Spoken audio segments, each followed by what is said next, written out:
presentation what they are. They're maps, visual maps that we talked about in our comp plan policies regarding transportation and those type of things that support the comprehensive plan. And then we'll talk about our next steps. So just a reminder, our guiding principles. We started this process with the public, touched about 85,000 plus people through our engagement process. And then as you recalled, we came up with our goal and our vision, and then these guiding principles that have highlights that we demonstrate within our comprehensive plan itself. So let me get on. Just before you go. Yes, Mayor. Have we ever had an initiative in the history of the city where we had a participation level?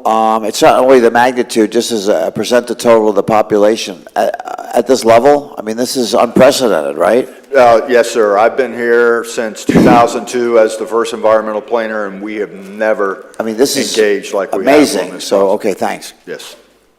So let me get on with some of the comments, and again, from all of our stakeholders and partners and citizens. So I don't really call out who they're from. So we're going to start element by element. This is our future land use element. It was a comment you can see on the left-hand side. Clarify concurrency is required for annexed lands.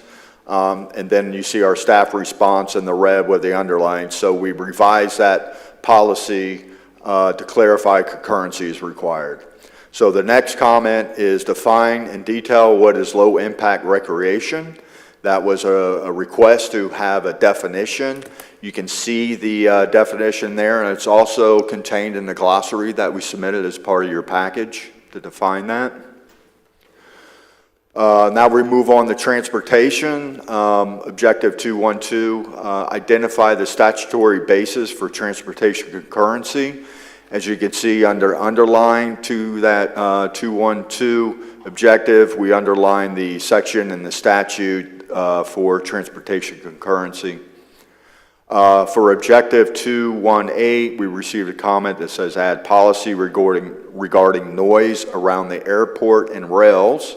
So if you look at the minute policy of 2184, now the city of Palm Coast, we do not have the authority to regulate noise. That is done through federal, right? And that's done through the executive airport where they're required by, I think, federal and maybe state to do noise studies and regulate that. But what we did do is we added a policy that includes, coordination with Flagler County and the Flagler County Executive Airport to address noise impacts on residential areas in accordance with federal and state law, regulations, and guidelines. And we go on to add to that policy.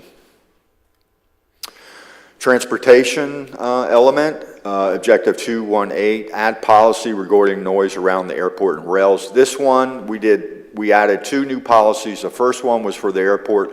This one was for rail. I thought it was a really good suggestion. So, so we added a new policy 2185 that the city shall explore and revising its land development code to address new residential developments near rail lines.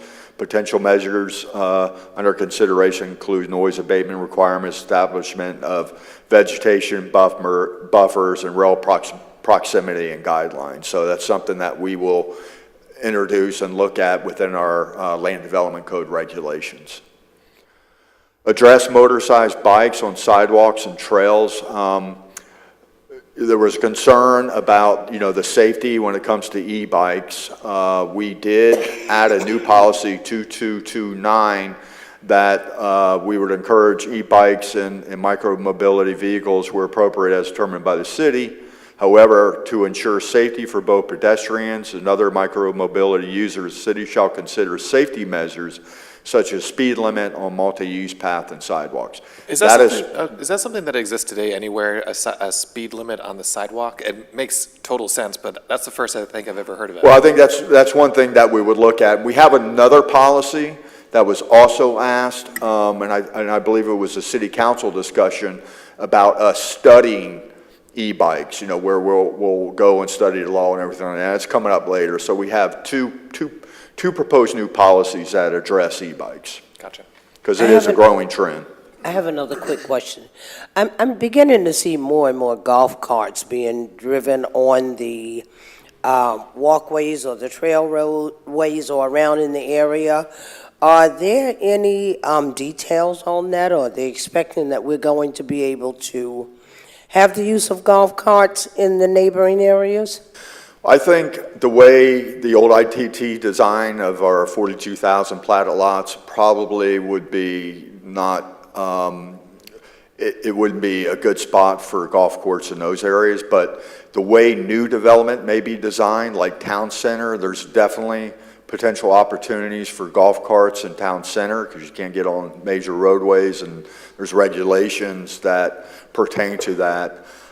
So some newer developments definitely has a potential, as we develop out west, for example, there's definitely some opportunities to create a new development that is advantageous and safe for these type of other alternative modes of transportation. Yeah. Yep.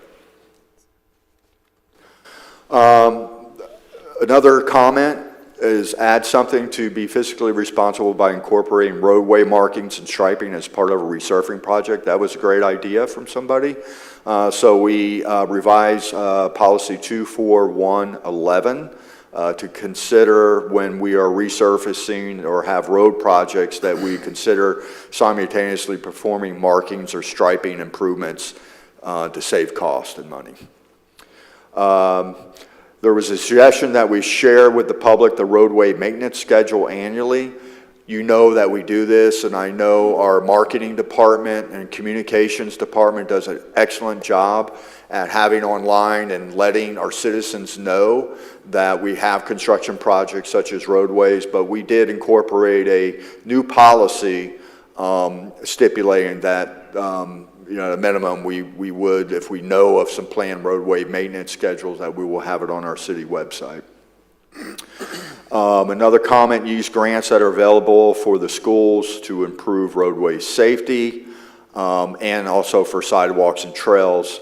And we've been very successful at doing that, safe school routes and programs such as that, of getting funding to do that. But we did add a policy 24310 that the city shall work with Flagler School District to investigate and pursue grant funding from regional, state, and federal agencies for pedestrian and bicycle improvements between school and residential areas.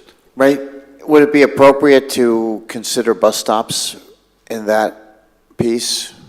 Yes, sir, we can do that. We get Yes. feedback from the community or questions about that.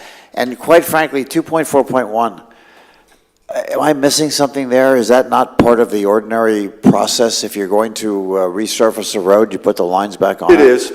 Oh. It is. It Okay. is. But I think I think also part of the policy and the discussion was for maybe alternative type of markings than what we use, and kind of investigate cost savings and safety Was that with factors. regard to quieting speeds and stuff like that? Is that where that was? I think so you can see the markings better at night. That was the focus on the discussion. Okay. How the light shines on it. Okay. But Mayor, you're right. We do that as a regular basis Yeah. anyway. Add turn lanes as an option for mitigation measures under roadway improvements. So when we talk about potential mitigation with concurrency, turn lanes is another option that can help capacity. Also, we added synchronization of traffic signals as a potential mitigation, and other innovative potential roadway concepts. Another comment on transportation, add reference to considering our level of service standard in the specific policy of 2194. We added that. You see underlined, meeting our level of service. This one, why the change? There was a comment, why the change from 50 dwelling units to 100? So to put that in context, we had a comprehensive plan policy that requires 2 means of ingress and egress if you are at 50 units or greater.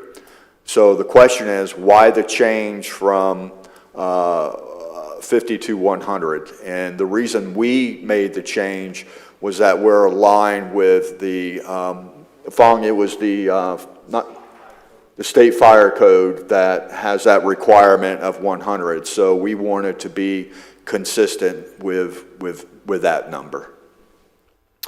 And then there was also a comment, why did we take out the exception that you see in red? That was inadvertently taken out, so we added that back in there. That is an exception for assessing collector or arterial roadways may be granted because the policy says you have to go to a collector or an arterial. So there may be some circumstances that you necessarily might not have two ways in and out on an arterial or collector. So we had that policy in there just to make sure that there could be some oddballs and we want to make sure it's safe. There was, the next two has to do with, now we're off to our housing element, and there was some discussion regarding density bonuses for, as incentives for development. So what we wanted to make clear is you can see in policy 3.1.1.6, it talks about attaining affordable housing within the community, and these are potential actions that may include it but are not limited to, and it has, you know, things such as density bonuses for developments, allowing of accessory dwelling units, expedited site plan review, and other potential incentives. But what we changed is instead of the city shall, the city may, because we wanted to really emphasize that these potential items, it would have to take city council action, you know, to change our land development code, that these are potential incentives, not saying that we have to do this, but wanted to clarify that there's flexibility in what city council wants to choose as part of a incentive. And the same goes for, you know, through the discussion when it comes to our community and what potential incentives would be best for our community. There was discussion about having a study, and this is what the new policy 3117 outlines, is a specific policy that we will study the housing needs and assess and what we can do to improve the diversity of housing option. The study, as it states in its policy, the study will consider life stage housing needs and explore strategies such as density bonus, inclusionary zoning, community design, cost-reducing measures as incentives to address housing diversity in the city. The study shall consider Palmcoast's unique characters and assess impacts on infrastructure and community character. Recommendations from the study may guide updates to the housing element, land development code, and related policies to ensure diversity and adequacy of housing supply. So basically, this policy calls for us to study the issue a little bit more. I think it's a good policy. Request a plan, the next comment, request a plan incorporates solar power opportunities. So we added a policy 3415 that we will explore ways to integrate solar energy into both new and existing developments and examining potential incentives and grant programs that promote solar energy in the city of Palm Coast. Off to recreation and open space. As you recall, during the city council discussion, there was a discussion on adding the park components to the level of service system and ensure input from disadvantaged residents. So policy 4112 was amended to include that future recreation and park amenities that we will consider the findings of the grass analysis in the parks master plan. And then we also add, particularly those expressed by vulnerable populations such as students, individuals with physical disabilities, low-income households, etc. And then in Parks and Recreation, the comment was add into policy 4113 the following, as well as the improvement of current facilities due to growth as permissible. That was added. And then this policy, this was a discussion at City Council, in our Parks and Recreation open space. As you recall, as you see on the highlighted in the red, that there's a lot of deletion of specific projects that we had prioritized in our comprehensive plan, and it was under City Council direction to delete those to provide some more flexibility for City Council that doesn't kind of pigeonhole us on these types of projects, that you have flexibility to shift. So with that, those were deleted, and then policy 4221 was added, so it would state review and develop a 5-year capital improvement plan, short-range projects, as well as consider a list of mid-range projects, completion within the 5 to 10 years, and long-range projects completion in 10 to 20 years as part of the annual budget cycle. Then also 4222, utilize a variety of sources to assist in developing a list of future park projects, such as sources include public input, the parks master plan, feasibility studies, and findings from the evaluation and appraisal report process to the update of the comprehensive plan. And also on Parks and Recreation, comment set a capacity point for existing parks to help determine when the city needs to build a new one. Add this concept to the best practices manual as well. So a new policy was added that stipulates the city shall seek to study the maximum service capacity for its parks to better understand when new or expanded facilities should be planned, funded, and developed. And City Council members, if you want to interrupt me if you have any questions as we're going through this, because I don't really have a stopping point, or we can wait to the end, so this is fine. So part of Parks and Recreation, another question, where is the walkability in this plan? Also, where are the activities on the canals and intercoastal waterways? So a new policy was added, 6185, that we would explore opportunities to expand and improve waterfront walkways to ensure the move of a vibrant pedestrian experience. Also incorporate, there was a comment of incorporating technology and improvements within the park system, and then suggest working with a school district to update technology within the park systems. Now, Ray, will any of this language, and you got a significant number of additions, changes, deletions, whatever, will this find its way into the presentations that are made with regard to development orders? In other words, we have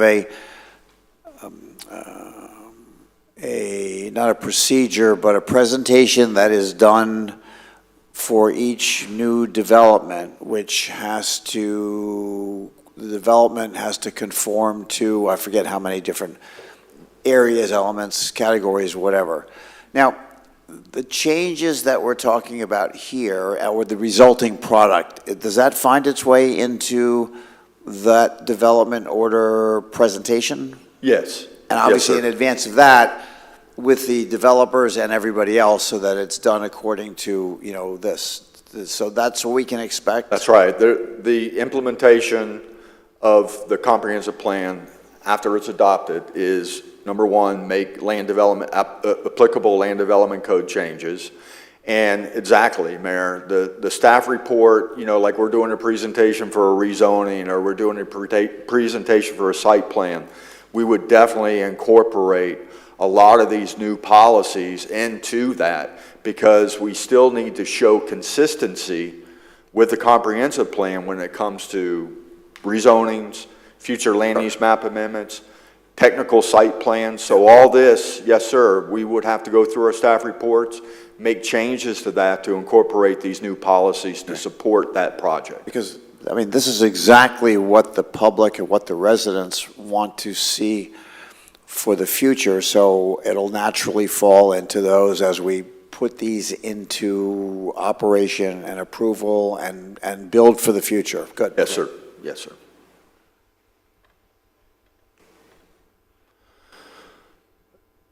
Okay, and then this is the other second part of that for e-bikes, that we are calling for a study a comprehensive study to evaluate and address the ongoing use of the e-bikes. And then a comment of when we were talking about collaboration with the Chamber of Commerce, Tourism Development Council, and other organizations as part of 4413, it was definitely suggested that we utilize sports tourism as a reference in this policy, and we did so in 4413, and we also amended policy 4412 to also respect to illustrate sports tourism. I would just add there, and maybe you reference it again someplace else, is the term ecotourism has been used frequently. I don't know if that's a place where it belongs, but I assume it needs to be woven into the plan someplace. Yes, sir. This would be a great spot for 4413 and for 4412 to add that ecotourism.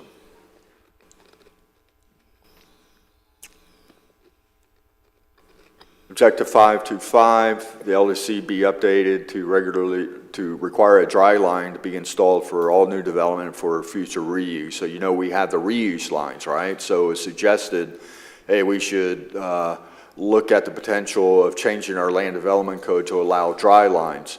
So we will investigate that. We added a policy 5255, and I think what's key and what's important with this is that, you know, requiring to add a dry line, we need to also make sure that our master plan for our reuse is kind of aligned, and that's where it's going to go. So that is definitely a potential. A dry line is just a reuse line that isn't currently connected, right? Yeah. Okay, cool. Right, exactly. So it's not currently there, but while you're doing the construction, it may be there in a year from now, 2 years, let's go ahead and put the dry line in so you don't have to come back and do it. Yeah.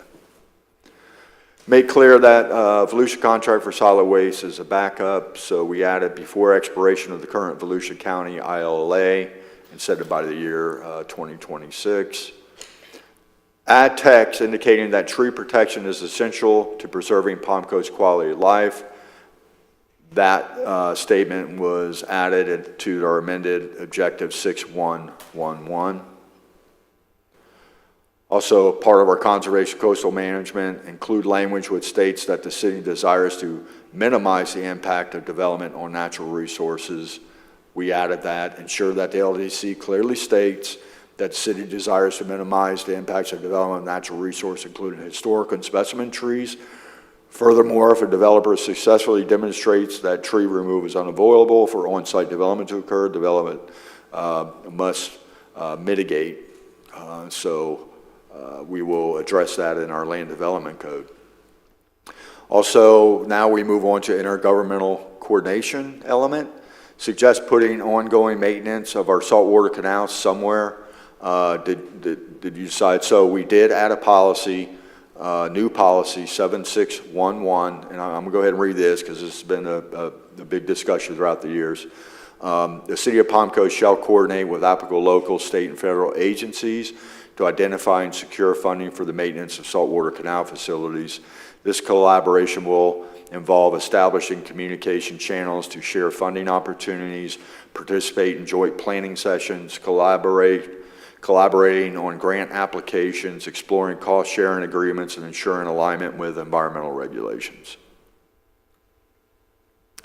This was a discussion, this next comment regarding public schools, that there was a big discussion on the level of service of 100% fish capacity, and mainly what that is a level, it's a standard level of service utilized in the state of Florida. Almost every city and county utilizes the 100% fish capacity. But what the concern was is, you know, we don't want to wait till you hit 100%. We want to start working on a new school way before that, because if you're at 100%, you're kind of too late of planning for a new school. And you know, we agree. You know, I think Flagler County, we worked with them on creating this new policy, 9213, that would be incorporated into our plan. So basically, I probably don't need to read it all unless you want me to. But basically, this addresses those issues of of us collaborating with Flagler Schools, having joint meetings with the district, sharing data, including population projections, early identification, evaluation of suitable land parcels for future school sites, coordinating of infrastructure planning, integration of school planning considerations into city planning processes, active involvement of city staff in the working group as outlined in the interlocal agreement, and this is participate of a city council member on the oversight committee in accordance with the interlocal agreement, and in addition of school staff as an ex officio member of the city planning and land development regulation board and our technical review committee as well.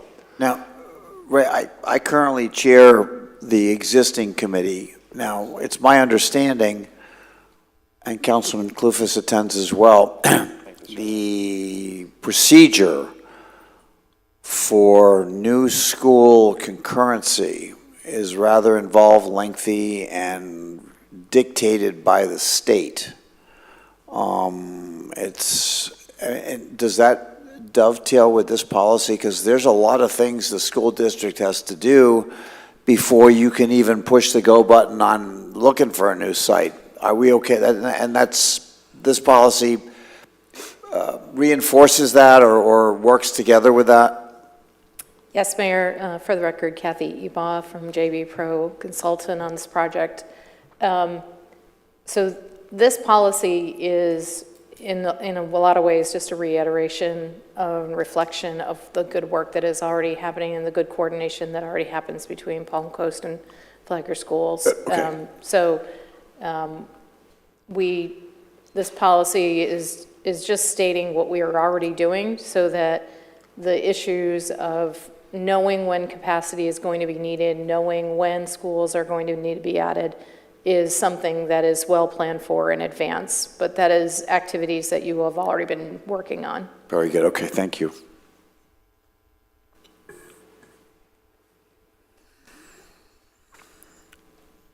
As far as economic development, there was a comment to add advanced technology development within the workforce. So there was a policy that talks a coordination policy between Flagler School, Daytona State College, Flagler Technical College, employers, and other public and private partners to promote the advanced technological training and professional development opportunities for that. So, Mayor, that is the end of the comments as part of the presentation, and our staff is here if you have any further questions or So this potential is changes. your interpretation of the comments, that your intake, and how you have adjusted what you had to take advantage of those comments and weave them into the comprehensive plan. Yes, sir. Good. Okay. Wow. Excellent. So, city council members, comments. Yeah, thank you very much for the presentation, the hard work. I think the deletion of some of the earlier verbiage in the presentation showed our ability to adapt to a more robust approach where we're going to be able to dictate some of the particulars in the future, whereas removal of that in the actual policy is probably something that I'm very much aligned with. So thank you for the great work. Thanks for taking all this input and then being able to condense that down into a palatable appropriation into the policies. Thank you. Yes, I'd just like to say thank you for the presentation.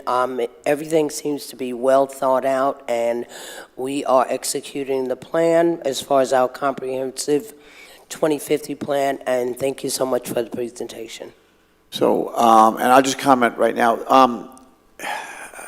mean, I don't think I can say it loud enough that what you've done today is really you have done the work or voiced the work of the people.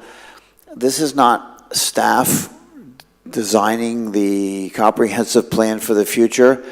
You have brought in 85,000 participations to help craft this plan for the future. So this document is truly reflects the wants, needs, desires of the community, which I think is wonderful. I mean, I can't say enough about it. I'm not sure that everybody understands the significance of that right now, but I'd like us to keep reminding people that this is your document. This is what you have, told us that you want to see for the future. So I think that's really, really important. And Councilwoman Pontieri, can you comment on what staff has delivered today? Yes, Mayor, thank you. Just as a general comment, I want to thank staff for all the time and energy they've put into this, and the consultant as well. I know they've spent an enormous amount of time with me going through this line by line, and I just cannot thank you enough for your dedication and consideration of all of us and of the residents, and all of the amount of outreach that you all did. Just all of staff, thank you guys so much for the dedication and ensuring that we're delivering a product that's reflective of what our community wants. Thank you. Do you need any you've got some more to go through here, so why don't I let you finish? Yeah, just next steps, Mayor, because we're not quite done. We are intending to go to the planning board tomorrow night. We have a public meeting with them considering a recommendation to transmit to the Department of Commerce. So our pre-transmittal hearing for City Council, we're scheduled for August 13th. And that meeting, will finalize any potential comments that we may have. I'm sorry, what? The Oh, I'm sorry, we already, yes. We're there. Boy, time flies, we're there. August 27th is our transmittal hearing. And we may have, a shorter presentation and some cleanup and some other comments, because we're still receiving some comments. And so that next step with the transmittal hearing is, that's going to be shipped off to the Department of Commerce, right? And now that our community comment, city council, or planning boards, now it's the state's time to comment on this. How are we doing on environmental protection, threatened and endangered species, wetland protection, transportation? How did we do? It's the agency's time to provide us their comments and feedback on the comp plan. And then we would come back later for the adoption hearing in October. Remind them that these activities have already started. We've already been talking to the state. Yeah, that's fine. Just a comment. Somewhere in all of this, can I make an assumption that the comments that we get as city council with regard to protection of the tree canopy or the percentage of green space that the comprehensive plan demands, is that something that either is referenced or is well protected within all that you've done here in the comp plan? Yes, our conservation and coastal, and I think we'll summarize some things at the next meeting before we send it off to the state to summarize some of these big issues. But you're absolutely right, Mayor. I mean, what we heard from our community was trees, open space, and protection of natural resources. So we did definitely added some new policies and supporting policies to be able to look at more buffer widths, look at more tree protection and preservation to keep that community character. And once the plan is adopted, then again, that next step, Mayor, is in City Council, we'll have to go back to the Land Development Code, address our landscape chapter to reflect these changes. All right, good, because, we get rather broad, enthusiastic or energetic comments about what may or may not be happening with regard to some of these environmental features. So for us to be able to have it, written in the comp plan so that we could actually refer to it and answer back in a consistent, fluent, and correct way to fight back against what I call the misinformation, disinformation, or just plain wrong stuff that gets shared around out there. I mean, that would be ideal to be able to have this as a reference source for those kind of broad-based questions. Any final comments from anyone? No, thank you. Councilwoman Pontieri, you good? I just have one question. In the backup materials for the comp plan here, there's a larger spreadsheet of comments. Why choose the ones in the presentation? Was that just an example of kind of what you all did in the process you took when considering these? Yeah, council member, what we did is the spreadsheet in your package is definitely a lot larger than the presentation I went through. So what we tried to do is kind of pick and choose some of the larger philosophical changes, or I don't want to say major changes, but significant changes to present to city council, and the rest of the comments are in your package. And even some what we provide in the package on the spreadsheet, some of those didn't necessarily require or necessitate a policy change. Some of those comments, or a lot of those comments, were kind of clarification, or, hey, you know, did you address this? And our response would be, yes, we addressed it in policy 7.11 or something like that. I understand. Okay, well, thank you for that clarification. I just wanted to know, why those ones were chosen, just as I'm looking at everything and considering everything that was presented and what you guys did. So thank you again. You're welcome. Well, we're building for the future, as you can hear. So with that, I would open this up for public comment. Not seeing any members of the public to participate at this time. I'll close public comment, and I thank you very, very much for this milestone along the long road to the finish line on the comp plan. It's wonderful that you got this far and got so much done. Perfect. Thank you. Okay, we now move to item F on the agenda, final public participation. We don't have any members of the public present now, so there are no members to make public comment at this time, so I'll open and close public comment. And we come to City Council. City Council members, do you have any final comments for today's meeting? Councilwoman Hyder, I think you want to go first? Yes, I actually had a request from a constituent this past Sunday. He lives on Farragut Drive, and this has to do with Florida Park and Holland Park, and he said that there's a lot of traffic there on that roadway, especially since the water pad has been restored, and that the traffic it's a bit more than they've anticipated, I believe, and he'd like to request that maybe they can come up with some type of remedy for the traffic. He even mentioned maybe a overpass walkway to come across because of the traffic that's there at that intersection of Farragut and Florida Park Drive. I did mention it to our city manager yesterday in our meeting. Maybe it's something that we can put on the agenda for an upcoming meeting for further discussion. I know that they are doing a traffic study on Florida Park Drive, so that was his request. Yes, ma'am. And I will have Mr. Cody send out all of City Council an email about where we're at with the traffic calming plan. It is being budgeted October 1st, so we would move forward with that project contingent upon the budget approval. So we did receive City Council's direction. As soon as the budget moves forward, then we'll go forth with that project. Thank you very much. I have nothing, thank you. Councilwoman Pontieri, any final comment for today's meeting? Yes, Mayor, thank you. I just want to do a couple shout outs for some of our public safety personnel.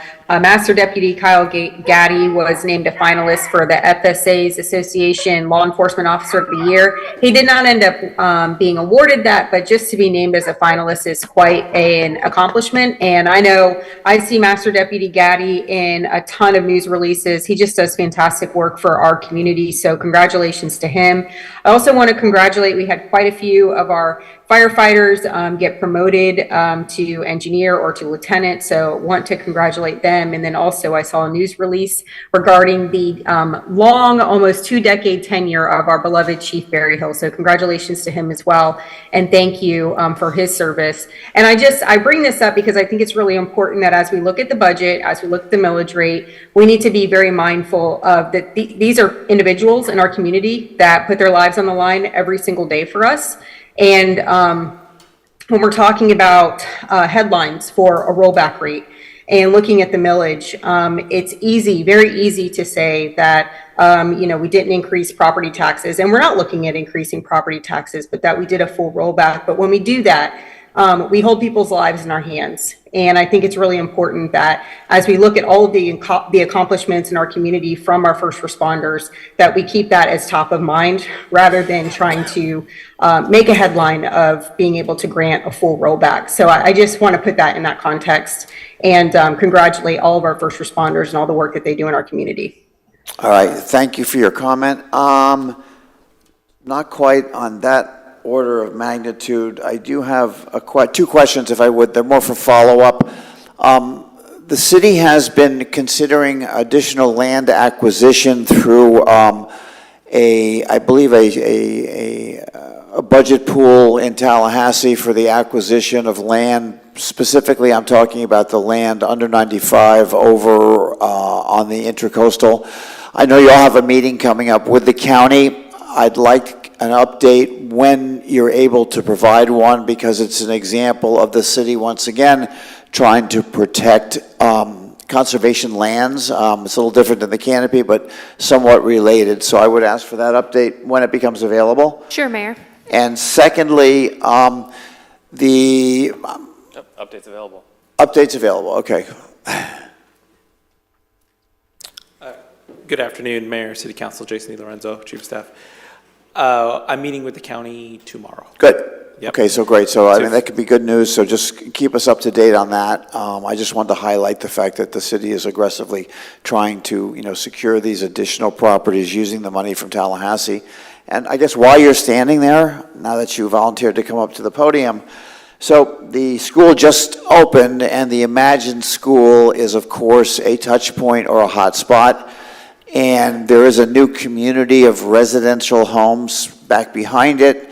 So I just need to know that we are satisfying the 2 entrance-exit rule, and that we are discussing some kind of plan to mitigate the traffic congestion, if that's possible. Yes, sir. So there's several updates there. One, first week of school is always the worst. All right, so let's take that into consideration. But the construction of the apartment complex directly to the east of Imagine School includes new turning lanes that will help there and help two-way traffic through that intersection. Good. Then I would only ask that you, through the city, communicate that to the residents that are most affected in that area, so that they understand that there is a program and a plan forecast for the future. I think that would be very helpful. Yes, sir. Good, thank you. Yes. I just have one more comment. Just to make mention that we are living in some very difficult times, and we did receive a notification while we were here at council today regarding a gentleman on the bridge that was threatening to jump off. Yesterday, there was a shooting, a suicide yesterday, and also I myself received a call from a person here in the community that was threatening suicide. So we have to be very mindful of these things that are going on now. And I did contact the sheriff's department. So if these things arise in our community, we must make sure that we report them immediately to our sheriff's department so that they can handle them accordingly. And my family goes out to all of the individuals that are suffering and the ones that have attempted or have taken their own lives today. Thank you. All right, thank you for your comment. So with that, I will move to council. Any final comments today? City manager, final comments? Just as a reminder, City Council, your business meeting next week is canceled. It's primary election day, and we will convene a meeting on August 27th. Very good. I thank you for that. And staff, again, I appreciate your attention and all of the fine work that you've done to help us conduct the agenda today. So with that, I will ask for a motion to adjourn. Have a motion and a second, so we are adjourned. Thank you. Thank you for that. We're out of here before I didn't see that.